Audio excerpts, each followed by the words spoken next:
Assalamu alaikum. Hi everybody, welcome. So today we're going to be talking about morning baskets. What they are, why they're so important and how to use them. My name is Dr. Gemma Elizabeth. I am the founder of Our Muslim Homeschool and the host of the Raising Mums podcast.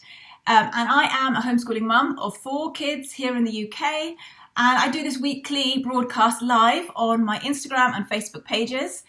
And this broadcast will be put out on YouTube afterwards. It'll be published on YouTube and on my blog, ourmuslimhomeschool.com. So if you need to pop out, in and out, that's absolutely fine. You can watch the replay again later on YouTube or on my blog. And like the previous episodes, it'll be available to listen to as a podcast, because I've come to realize that you guys are busy people, and podcasts are great because you can just plug them in and you can be listening while you're doing the dishes or out and about in the car. So feel free to share this video with your friends, tag them if they're on live, they can join in the live session.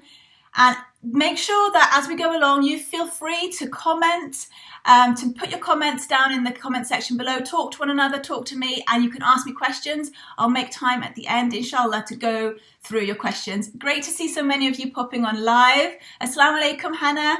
Assalamu alaikum, you guys. There's loads of you on Instagram. Alhamdulillah. Wa alaikum salam, Sabine. I'm glad you're here. MashaAllah. Right.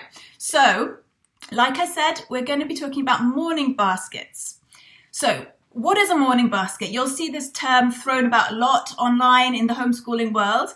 Basically, it is a gathering where you gather your kids together and you get your books, you get a selection of books, and you read those books together as a family. So typically it will involve all your children of all ages, and you'll be reading from the same books. You'll be reading a small part from each book every single day to all the kids. That's what a morning basket is. So essentially, rather than it being an object, a basket full of books, it's actually a teaching method. And you'll see the term morning basket, morning time, circle time. Essentially, they're all one and the same. They're all the same thing. Wa alaikum salam, Aisha. I'm glad you're here. So morning baskets is essentially a teaching method, and it's very effective, and we'll discuss why it's so effective later on.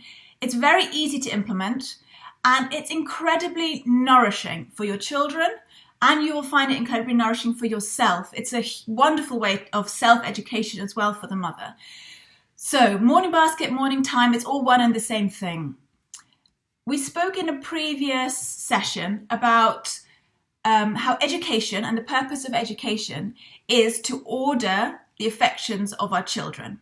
And what that essentially means is that when your child finishes their education with you, they leave loving that which is good and hating that which is bad. And what a morning basket does is it includes so much of those nourishing and beautiful things that will help your child on their way to getting that true education, to order their affections. Because most of our homeschool day, if we allow it to be, is focused on the acquisition of skills or facts. So maths, handwriting, English composition, maybe even foreign language. These are all skill-based subjects. And although these teach us about the good and the bad and order our affections to some extent, depending on how they're taught, a morning basket has a much richer and deeper meaning to children. What you put in your morning basket touches your child's heart, whereas maths perhaps doesn't touch your child's heart. And that's why morning basket is something that really shouldn't be overlooked. It's what Charlotte Mason calls the riches of your education. And so in your morning basket, people typically put subjects like literature, they put nasheeds, songs, memory work, maybe Shakespeare, history, biographies, poetry, things like that. Real rich, deep subjects that would be overlooked if they were not put and bundled together into a way. So these are things that might not happen otherwise if you didn't put them in your morning basket. Because as mums, we often feel that we never have a lot of time. We don't have a lot of time to do anything, really. We're just snatching a little bits of time here and there. And what you do with your morning basket is you're not reading an entire book. You're not reading even an entire chapter. You're just reading a few pages from each book. So, for example, you might read one poem to all your kids. You might sing one song together, one nasheed. You might just read 2, 3, 4 pages from a book, then another few pages from another book. You're not covering huge amounts of material, but you're doing a little bit every day consistently. And it's those little grains of time that add up to a lifetime of learning. And I don't know who said that quote. That is, might be Cindy Rollins, might be Sarah Mackenzie, but I heard it somewhere that those little grains of time add up to a lifetime of learning. And these books that we slowly and we thoughtfully work our way through are the books that your children will remember. They're the ones that they form connections with. They're the ones that they learn lessons from, not the ones that you rush through. Because, we often worry that we need to do something really big and really complicated as homeschool mums. We need to do something clever. But actually, it's these little things that we do, the slow trudging that we do every single day that makes an impact on our children. Not the lessons that we have to rush through, the boxes that we have to tick off. So the great thing about morning baskets is it's so simple. It simplifies your homeschool immensely. There's no gimmicky curricula. There's no faddish things that are going on in the homeschool world. It's just a book of beautiful, nourishing books that you read from every day. It fits perfectly into a Charlotte Mason philosophy as well. If you follow the Charlotte Mason educational philosophy, it's just a book. It's just a basket full of beautiful living books. You're basically spreading the feast for your children to take from. And each child will take from these books what they are ready for, what they can take, what they are meant to take. So I'll give you an example. So say you have a storybook and you're reading that to your children. So I have 3 kids, 4 kids, but in my homeschool I have 3, a 9-year-old, a 7-year-old, and a 5-year-old. So let's say you read a story. Your 5-year-old will take from that story maybe the plot. They'll follow along with the simple plot. Your 7-year-old might find a similarity to one of the characters and feel like an affinity with him. And your 9-year-old might pick up on the subtleties, maybe a bit of the humor or the personalities that are going on and some of the conversations that they have. If you pick the right books and you pick living books, what Charlotte Mason calls living books, then all your family can enjoy. And even you as a mum will enjoy that story. You can read these books with your young kids as well. So you might put your baby in the swing, or you might put out some activities for your toddler to do while you're reading aloud. Or, which is what I try to do, is you can just wait till nap time. So morning basket time for me is not more than 45 minutes. And we get through all of those books in 45 minutes or less. If you have older kids, you might want to do it for a bit longer, maybe an hour. If you have younger kids or you have disruptive toddlers, then it's going to be less, and that's completely okay. You'll see online people get their morning baskets and maybe they have a hot chocolate, maybe they take it out with them, have a picnic, maybe they're in front of the fire. These things are all wonderful and they do happen sometimes, but on a day-to-day basis, it's just very simple. It's me, my kids, and the morning basket, and we're reading from it. By including all these beautiful books, these living books, your children get to live their lives through other people. They get to see what it's like to live as another person. And so by the end of the year, we might have worked through maybe 20 works of literature, or 20 of these books, not 20 works of literature, 20 books. And that means your child has lived 20 lives. They've seen what it's like to live 20 lives. There's that famous quote that many of you will have heard. A reader lives 1,000 lives before he dies, but the man who never reads lives only one. And that's by George R.R. Martin. So a reader lives 1,000 lives before he dies. The man who never reads lives only one. And that's what you're giving to your kids by reading all these books in morning time. And it's such a simple way to do. You're giving them the opportunity to live these 1,000 lives before they leave home. And there's so many benefits in that, compassion for others being one of them. So let me show you my morning basket now. So this does change up from week to week, even from day to day, because we do a loop system, which I will explain. So here's my basket. I would recommend, if you're going out to get a basket for your books, get a rectangular one. These round ones don't work well to sit books in, but they do look cute. But we just happen to have this one, so that's what we're using. So in my morning basket, we typically start actually with making dua. We make dua for other people. We pray for other people. So we'll just go around and see, who should we pray for today? Who should we make dua for today? Then we will read from Quran. Now we read from the English translation of the Quran.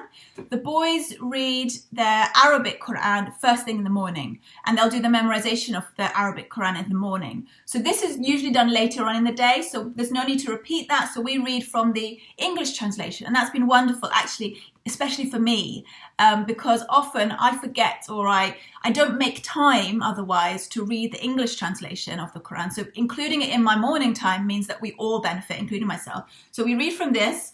I will leave links for these books on my blog post, which will be put up later on today, inshallah.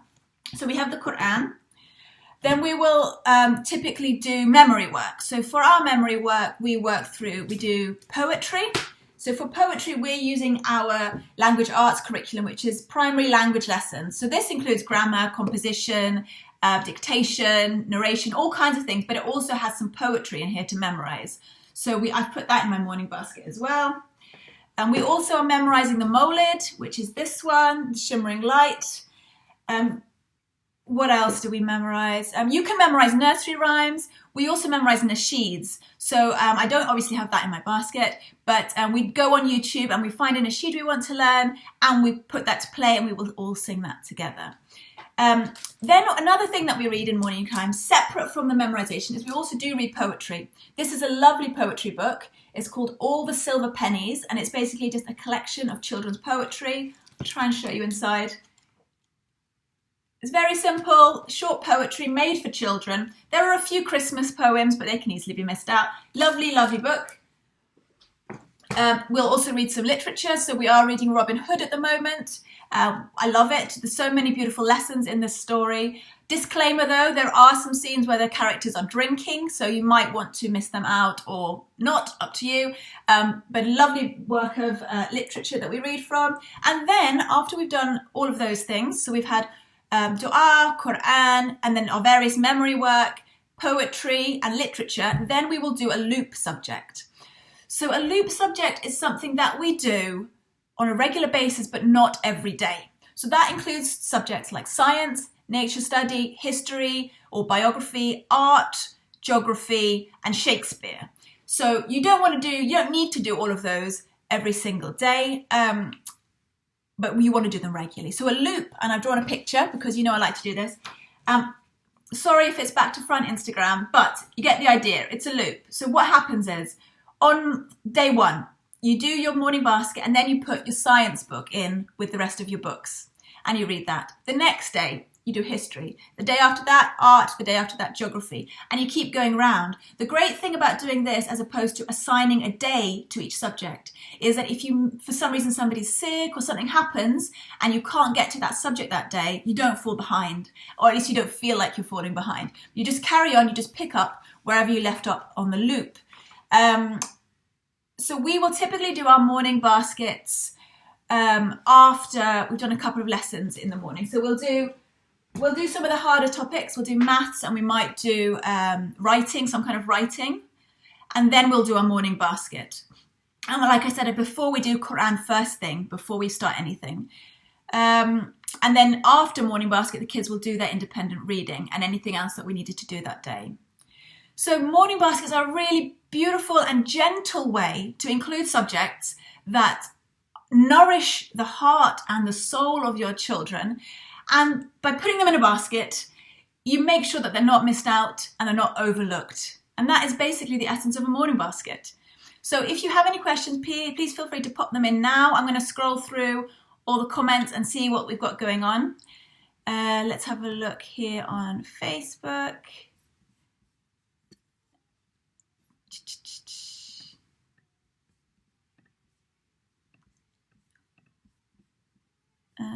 Here we go. Oh, we've got quite a few on Facebook, right? Walaikum salam, Yasmina. Thank you for popping on. Walaikum salam. Oh, thank you, Cassia. Thank you, that's very sweet. So Aisha's asked, do you think morning basket would be helpful to secondary school kids? Yes, absolutely. So you might, your books would look different to mine if you just have secondary school kids, but I think morning baskets are for everybody, even for mums. I know that there are movements now to do morning baskets just for mothers whose children have left the home and they still want to keep up that practice of daily reading. So yes, absolutely, you can do morning baskets for secondary school. If your children are learning works of literature for their English GCSEs, put it in the morning basket. Whatever it is, you can absolutely continue that for secondary school. Yes, Saba, yes, I am in the UK. Thank you, Halima. That's really nice of you. Ideas on morning baskets for 3 and 4-year-olds. Okay, yeah, that's a brilliant question. Thank you very much for asking that. So if you have kids who are younger than formal education age, whatever you decide that is, young kids, morning baskets are a brilliant way to put some learning in the day without it being too structured. Just put some picture books in your morning basket, and every single day at a time that suits you best, pick up those books and sit and read them with the kids. And that is your preschool done. Then you can go out and they can have a nap, have lunch, you can take them to the park. It's a beautiful way of simplifying preschool, even kindergarten. Just have some lovely picture books in your morning basket. Yes. How do you occupy a toddler during morning basket time? Okay, yeah. So I think, like I said, the best thing for me personally with little kids would be to do morning basket during nap time, because otherwise, if you have a disruptive kid around, you can lessen the enjoyment. But at the same time, if that's not possible, then you can just set out activities. So there are things like sensory tubs you can put together, Play-Doh, building blocks. If you don't mind getting like a little bit of water and then let them play with water in a tray and some cups. Find some little activities for them to do on the floor or on the table while you're doing it. And also just have a little bit of lessen your expectations. If you've got a toddler around who's going to be interrupting you, then just realize that you're not going to get as much done as if you didn't have a toddler running around. So if you realize that, it's going to lessen the stress, lessen any anxiety that you have, and you'll enjoy it more. But if you can try and do it during nap time, that's probably the best thing. Okay, alhamdulillah. I just have a look on Instagram. Oh gosh, all right. Wa alaikum salam. Just scrolling through. Okay, so Selma's asked, what subjects do you cover with your children and how long do you do each subject for? So with regards to the morning basket, I went through the subjects that we do. We don't read, we just read a short part from each book. So one poem, we'll just sit and read. For literature, we'll read 2-3 pages, and then one of the kids will give a narration. For one of the loop subjects, again, it'll be a few pages, and then a kid will do the narration. But it's these small little bits, these small grains of time, as I said before, that add up to a lifetime of learning. So yeah, it doesn't seem like much, but if you do it every day consistently, it has an incredible impact. Wa alaikum salam. Can you explain what a living book is? So a living book is a book that you can read again and again, and you will still continue to take lessons from it. A living book is a book that appeals to every age, any age, including adults. A living book is something that is very rich with ideas and inspiration to children, and it teaches typically through a narrative style. So it's not a textbook of facts.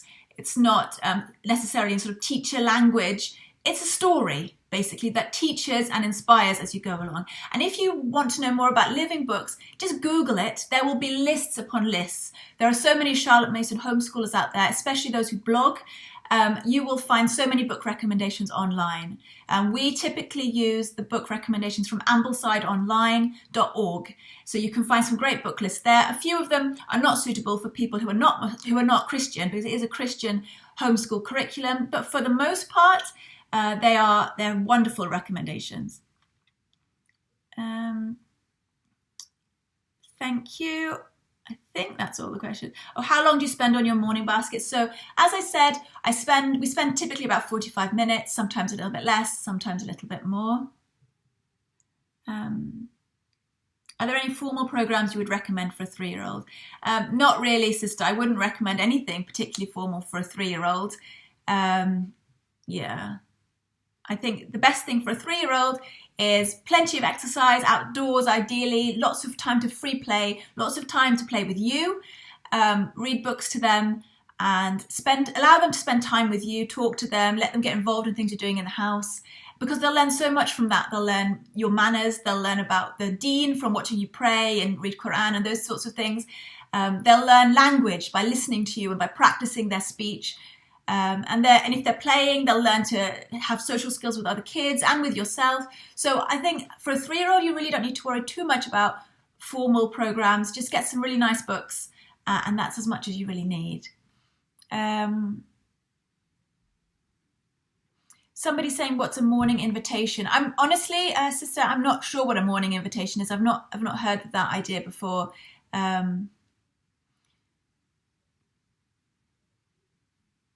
Okay. We've got a few more questions. Somebody said the kids end up distracted. Okay, so she has a 5-year-old and a 3-year-old, but they're unable to sit in a place. Both kids end up distracted. Do I have different morning basket times for both? No. So if you have a 5-year-old and a 3-year-old, that's brilliant. Put them together. You can do morning time with them together. If they're distracted, what I would suggest you do is get things for them to do with their hands. Kids, especially young kids, can't just sit and listen for any extended period of time. They need to be doing something. So get them something to do with their hands, like lacing cards, something that doesn't involve too much brain power, so they can still listen to what you're saying, but they can also be keeping their hands busy. Play-Doh, what else we do? Colouring is a nice one that my kids like to do while they're listening. Stickers. Give them something to do. Don't expect them just to sit there and listen. So Lego is another one. So do the morning time together, sister, and give them something to do with their hands, and they should be able to sit for longer and listen for longer. But it does take time for you and the kids. It takes practice. Reading aloud for 45 minutes or singing or whatever, it's not something you can jump straight into. So don't expect that from day one. Maybe you build up to that. Start as well with easier books and build your way up to slightly harder language books. Yeah, I hope that helps. Okay, so this sister says she has an 8-year-old, a 6-year-old, and a 3-year-old, but she's struggling with routine. She can't get much done. The kids are sometimes not interested. Everything's very haphazard. Okay, yeah, we've all had days and seasons like that in our life as well. What I would suggest with you is perhaps you need to learn a little bit, work on perhaps time, how you're using your time. I have a couple of previous podcasts called, I think, Time Management for Mums was one of them, and Running Your Home Like a Boss. I think that was what it was called. So if you go back and look at previous videos or listen to the podcast and find those episodes, I'm sure that will help you, inshallah. Okay. What would a morning basket for a 3-year-old and a 7-year-old look like? Okay, so ideally you would be doing the 3 and the 7-year-old together, yeah? So you would put in your Quran. There's no reason why a 3-year-old can't listen to 1 or 2 ayahs from the Quran. You would put in whatever memory work you want to do. So for a 3 and 7-year-old, you want an easy poem for them to listen to. Like I have here, All the Silver Pennies is a collection of children's poetry. But any children's poetry is fine. And a 3-year-old and a 7-year-old can absolutely listen to that. Maybe memorize some. The 3-year-old probably won't memorize any, but the 7-year-old definitely can.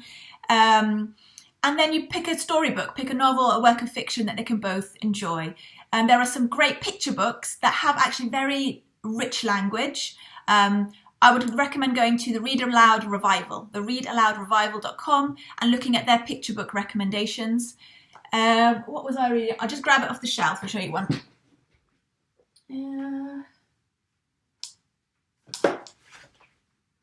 Here we go. Okay, this is a great picture book. I just got this the other day. My 5-year-old, 7-year-old and 9-year-old enjoyed this book, and I think a 3-year-old would enjoy it. It's called The Little House by Virginia Lee Burton. Really, really sweet book. And you could put that in your morning basket, and then put something a little bit meatier, maybe for your 7-year-old, another work of fiction, and then one of your loop subjects. And if your 3-year-old is not interested in listening to them, that's fine. Have some activities. for that child to do while you're reading from the rest of the books. But let your 3-year-old still listen to what you're reading to your 7-year-old, because you'd be amazed at what they pick up. It might not be directed at them, but they're still absorbing all that rich language. So I think that's probably all the questions. Please forgive me if I've missed your question out. I think I got to them all.